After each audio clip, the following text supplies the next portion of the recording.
Your wedding vows won't save you from resentment.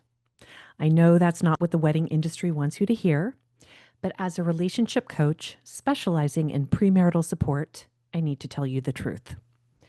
Pinterest perfect weddings don't create lasting marriages. Systems do. Hi, I'm Felicia Kashivaroff, ICF certified relationship coach and founder of Tend Task. If you're planning a wedding right now, this video might challenge everything you've been told about what actually matters for your future together. Let's start with some uncomfortable research. Multiple longitudinal studies reveal that while some couples maintain high satisfaction, about 19% of newlyweds experience significant declines in relationship satisfaction during the first 4 years of marriage. Even more telling, research published in the Journal of Marriage and Family shows that couples often follow distinct satisfaction trajectories, with those couples who start marriage with lower satisfaction levels experiencing steeper declines. The wedding industry has somehow convinced an entire generation that love can only be properly expressed through pompous grass arrangements, acrylic signage, and floral installations that cost more than most people's vacation budgets. The wedding industry has created this beautiful illusion that if you just plan the perfect day, write the perfect vows, and have the perfect photos, you'll have the perfect marriage. Vows are promises you make in a moment of peak emotion, wearing clothes you'll never wear again, surrounded by people eating cake. And then real life happens. The core problem is that wedding planning focuses on one day, not the lifetime that follows. We spend months agonizing over flower arrangements, but zero time discussing how we'll handle conflict when one person leaves dishes in the sink for the third day in a row. Here's what actually predicts marriage success. Dr. John Gottman's 4 decades of research identified the actual predictors of relationship success.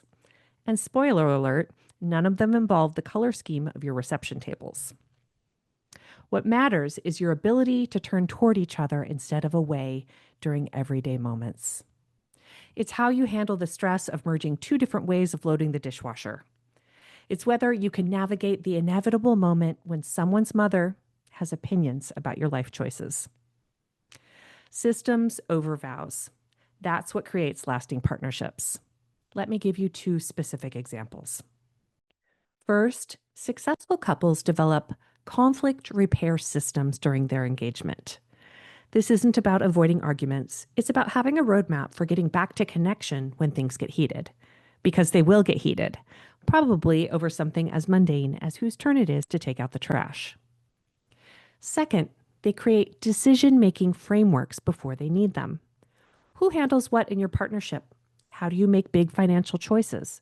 What happens when your career goals conflict? These conversations matter infinitely more than whether you serve chicken or fish at your reception. This is exactly what we focus on in my I Do Differently program, using your engagement period to build these operational systems instead of just planning a party. You can actually use wedding planning as relationship skill building if you approach it consciously. Instead of falling into traditional roles, what if you use this time to practice collaboration? Let me share another example from the program. It's called the values mapping exercise, and it works like this. Before you make any wedding decisions, sit down separately and write your top 3 values for this celebration. Not Pinterest board aesthetics, actual values. Maybe one of you values family connection above all else. Maybe the other prioritizes authentic expression over tradition. Then come together and see where you align and where you differ.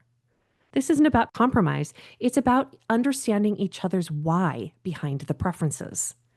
When you know that your partner wants a small ceremony because they value intimacy, not necessarily because they're trying to save money, you'll have completely different conversations. Here's what's beautiful about this approach. You're not just planning a wedding, you're practicing the exact skills you'll need for every major decision in your marriage. House hunting, career changes, parenting choices, they all require the same ability to honor individual values while creating shared solutions. My favorite part? This approach naturally challenges those outdated gender norms that wedding planning tends to reinforce.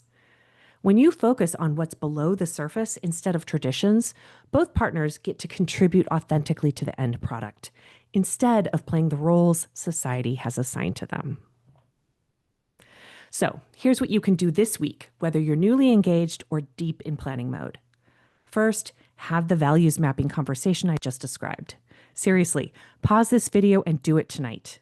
If you need a list of values to help you out, I've put my email in the description. Pop me off a message and I'll get it to you ASAP. I promise, it will change how you approach every remaining wedding decision. Second, pick one area of your life where you need a system. Maybe it's how you'll handle finances or manage household tasks or navigate family boundaries, and design it together now while you're already in planning mode. If you want support building these foundations systematically, check out my I Do Differently program. It combines relationship coaching with practical tools specifically designed for engaged couples who want so much more than just a beautiful wedding day. Now, I want you to have a beautiful wedding, but I want you to have a beautiful marriage even more. The skills you practice now and the systems you create during this engagement will matter far more than whether your centerpieces match your napkins. The most romantic thing you can do for your relationship isn't writing perfect vows.